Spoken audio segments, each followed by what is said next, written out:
Usuário de 24horas.com nos se ubica a passar informação com o povo de Aruba, está mirando a situação entre Venezuela e América, se extender, se não está claro, se falta informação, tudo está aqui nos atrasamos de post para Bolsonaro. A tensão entre Venezuela e América, a escala, nós na Aruba está preparado?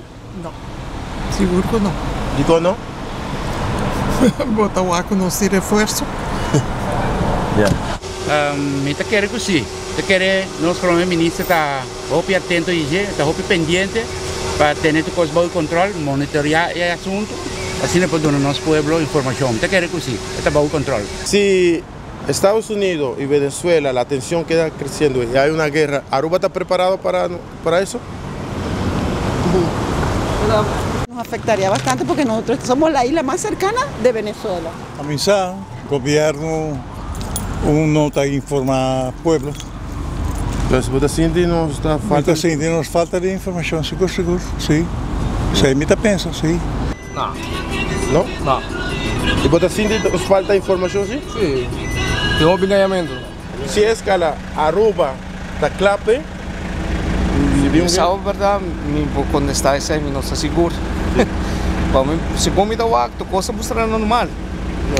Tu coisa mostrar normal, ribacaia, nós não temos muita informação, Pero você sente que falta informação? Sim, falta roupa, sim. Sim, seguro. Yo creo que sí estamos preparados, ¿Sí? Claro.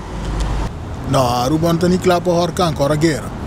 Ya, me gusta, pero me se prepara, sí, está mucho cerca. Não creio. Me quiere que sim, não está claro. Seguro que sim. Mas o mitad a pasar de guerra y si nos pone positivo, no está pasando, no está bien. Yo creo que sí, estamos muy cerca de Venezuela. Acá en Aruba no somos de ningún tipo de problema, entonces no estamos preparados, creo que no para eso. Personalmente, me quiere que no está claro. Falta de informação. Seguro que sim, Maneira aqui consigo?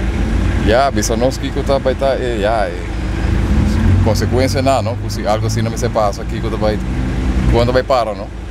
Em geral, não, economicamente, que vai passar cultura, só mundialmente, este vai ser efeito, não, que menos.